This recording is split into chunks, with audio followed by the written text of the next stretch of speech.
Ajay, good afternoon. L&Tના પરિણામોમાં શું surprise મળી છે કે જેને કારણે માર્કેટ સેલિબ્રેટ કરી રહ્યા છે?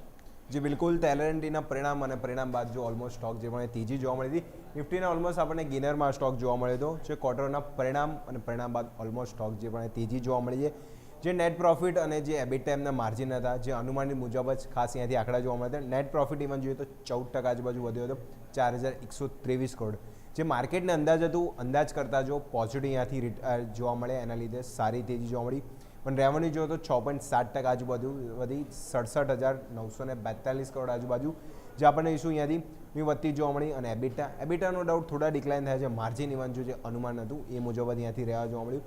ક્વાર્ટર વન જે સૌથી આપણે ભાર મૂકે છે, જે ઓર્ડર બુક ઉપર મૂકે છે, જે ઓર્ડર બુક છે એમની ક્વાર્ટર વનમાં 1,08,014 કરોડના જોઈશું નવા ઓર્ડર અહીંયાથી કરે છે. ઓલમોસ્ટ જે જુલાઈમાં હતું, જુલાઈ મહિનામાં જ અમને જો ઓલમોસ્ટ જે 15,000 થી 20,000 કરોડના જે બીજા નવા ઓર્ડર મળ્યા હતા, એટલે ટોટલ ઓર્ડર બુક હોય છે ક્વાર્ટર વનમાં જ ઓલમોસ્ટ જોઈશું તો 1,00,000 કરોડને અહીંયાથી પાર પહોંચી ગઈ છે.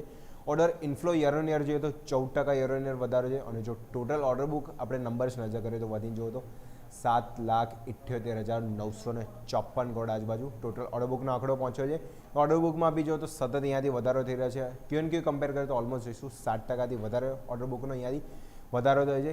ઇન્ટરનેશનલ ઓર્ડર બુકનો ફાળો અહીંયા જોઈએ તો ઓલમોસ્ટ 52% આજુબાજુ છે ઇન્ટરનેશનલ ઓર્ડર બુક જોવા મળી છે. અને ઇન્ટરનેશનલ રેવન્યુ બી ઇવન જોઈએ તો વધીને 34,393 કરોડ આજુબાજુ ઇન્ટરનેશનલ રેવન્યુ બી જોવા મળી છે. એટલે કુલ રેવન્યુમાં ફાળો જોઈએ તો 51% આજુબાજુ આપણને જોવા મળે તો.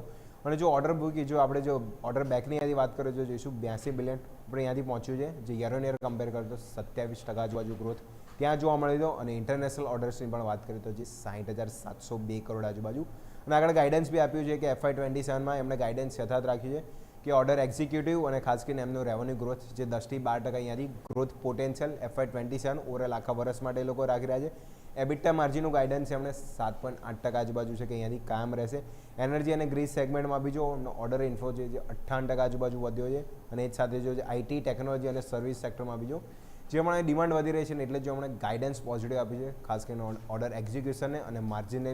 એના બાદ જો ઓર્ડર બાદ સારી તેજી જોવા મળી હતી. અને અહીંયા જો ક્લાસાનો જે રિપોર્ટ છે અહીંયા જોઈશું આઉટ પરફોર્મના અહીંયા જાળવી રાખે છે. ટાર્ગેટ પ્રાઇસ ઓલમોસ્ટ 4,842 આજુબાજુ. ક્વાર્ટર વનમાં ઓર્ડર બુક જે અહીંયાથી મજબૂત રહી, ઇન્ફ્લો 14% યર ઓન યર અહીંયાથી ગ્રોથ નોંધાવ્યો. અને જે ઓર્ડર બેકલોગ છે જે આપણે જોઈશું $82 બિલિયન પર પહોંચ્યું છે. એટલે જે 27% ગ્રોથ છે એટલે જોઈશું એમને FY27 ઓવરઓલ ગાઈડન્સ પોઝિટિવ આપ્યું.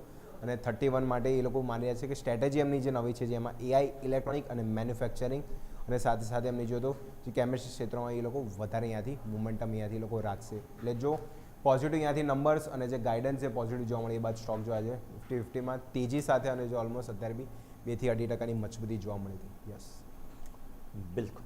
તો આ તમામ સંકેતો છે કે જેને ધ્યાન પર રાખીશું. આભાર અજય આપનો અમારા સાથે જોડાવા માટેના ડિટેલ્સ